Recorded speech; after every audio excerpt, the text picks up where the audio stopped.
Bonsoir Jennifer. Bonsoir David, bonsoir à tous. 9 affirmations qu'on entend souvent, alors plus ou moins discrètement, plus ou moins affirmées au grand jour. Les premières, elles concernent la transmission du virus.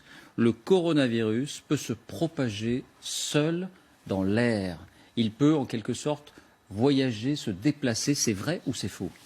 Eh bien, c'est faux. Ce coronavirus ne peut pas se propager sur de longues distances dans l'air, puisqu'il se transmet par les gouttelettes respiratoires de la personne infectée lorsqu'elle tousse ou éternue. Or, ces gouttelettes sont trop lourdes pour voyager loin. Elles se propagent à 1 mètre maximum. Donc, même si vous êtes dans la même pièce qu'un malade, mais à 2 ou 3 mètres de distance, il n'y a pas de risque de contamination. Une réserve quand même, suite au cas du Diamond Princess. Rappelez-vous, ce navire mis en quarantaine au Japon où on a recensé 4 décès et 700 contaminations. Beaucoup d'experts se sont interrogés sur la propagation du virus via les systèmes de climatisation. Les gouttelettes émises par des patients contaminés auraient pu voyager dans les conduits d'aération, surtout que le système d'aération au sein des cabines n'était pas pourvu de filtres comme ceux prévus dans les hôpitaux. Mais le virus peut survivre sur des objets comme les billets de banque si les gouttelettes tombent dessus d'une certaine manière. C'est vrai ou c'est faux ?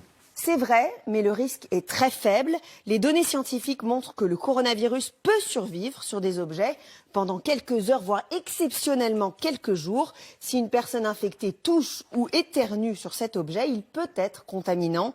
La meilleure protection consiste donc à se laver les mains régulièrement. En Chine, on a d'ailleurs vu des opérations massives de désinfection de billets de banque, notamment à Wuhan. En revanche, pour les experts, si vous recevez un colis en provenance de Chine, il n'y a aucune chance qu'il soit contaminé, car le temps de transport et notamment la sécheresse de l'air dans les avions auraient tué le virus. La désinfection des billets de banque, ça fait beaucoup rire le professeur Eun. Troisième affirmation, le coronavirus peut se transmettre par des piqûres de moustiques. C'est vrai ou c'est faux ? C'est complètement faux. Le virus se propage uniquement au contact d'une personne infectée. La transmission est interhumaine. Alors l'origine du virus maintenant, certaines personnes indiquent qu'il aurait été fabriqué intentionnellement dans un laboratoire aux États-Unis. C'est vrai que ça revient assez souvent. C'est vrai ou c'est faux ?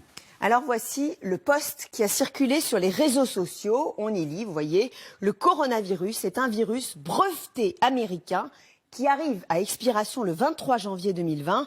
Donc quoi de mieux que de lancer une épidémie pour vendre leur vaccin avant expiration ? Eh bien c'est faux, c'est une fake news au relent complotiste. Ce nouveau coronavirus n'a pas été ni créé ni breveté aux États-Unis. Il existe bien un brevet, mais qui n'est pas consacré au virus actuel, mais à celui du SRAS, une autre souche de coronavirus qui avait provoqué plus de 700 décès en 2003. Deuxième fake news, et on s'en rend bien compte aujourd'hui, il n'existe aucun vaccin pour le Covid-19 qui sévit en ce moment. Bien, sur la gravité du virus, on entend beaucoup de choses aussi. Ce virus est très mortel, très létal. C'est vrai ou c'est faux ? Faux. Pour l'instant, on compte 2700 décès en Chine et 77 504 contaminations, soit un taux de mortalité, si on le calcule, de 3,4%.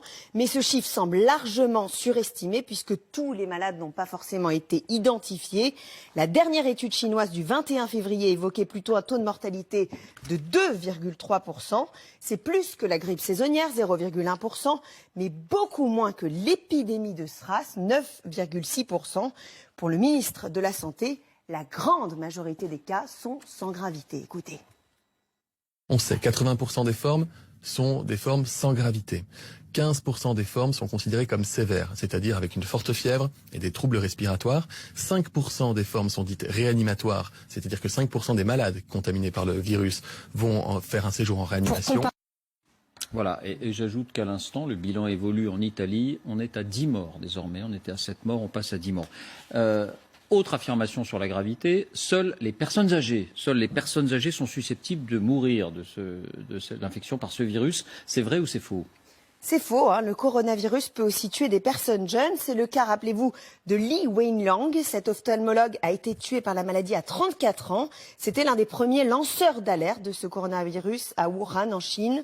On sait aussi que l'habitant de Codogno, Mattia, qui a propagé l'épidémie en Lombardie, n'avait que 38 ans et qu'il est dans un état grave en ce moment, hospitalisé à Milan. Mais dans la grande majorité des cas, les victimes sont des personnes âgées, souvent atteintes d'autres pathologies. Chez les plus de 80 ans, le taux de létalité du coronavirus monte à 15%.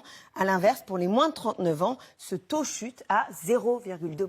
Bien, donc globalement, il n'est pas très dangereux, mais on entend dire qu'il est très contagieux. C'est vrai ou c'est faux? Alors, c'est vrai et faux. Faux parce que ce coronavirus est par exemple 5 fois moins contagieux que la rougeole. Mais ce qui inquiète, c'est qu'on peut être contaminé et passer facilement sous les radars. Pourquoi? Eh bien parce qu'il existe des personnes avec des formes très légères de la maladie, voire asymptomatiques, sans toux et sans température, qui peuvent transmettre le virus, d'autant que la période d'incubation du virus est longue. Elle est comprise entre 1 et 14 jours, période pendant laquelle le patient est contagieux, mais ne présente pas forcément les symptômes. Bien, 2 dernières questions sur la protection. Alors les masques, on a entendu tout et son contraire sur les masques. Au final, sont-ils efficaces? Oui, ils sont efficaces, on entend dire. C'est vrai ou c'est faux? C'est vrai, à condition de bien les choisir. Les masques en papier, type masques chirurgicaux, ne sont efficaces que pour les personnes malades et pour limiter la propagation du virus. En revanche, ils ne protègent pas les personnes saines. Pour se protéger, il faut des masques appelés FFP2, comme celui-là. Ils sont plus épais, plus filtrants. Ils sont efficaces 3 heures. Après, il faut les jeter. Ce sont notamment les masques qu'utilisent les soignants au contact des malades. Dernier point, lorsqu'on est vacciné contre la grippe, on nous encourage chaque année à nous vacciner contre la grippe, on est de ce fait protégé contre le coronavirus. C'est vrai ou c'est faux? C'est complètement faux. Le vaccin contre la grippe n'est absolument pas efficace, tout comme les vaccins contre les pneumonies qui n'offrent aucune protection contre ce nouveau coronavirus. Merci beaucoup Jennifer.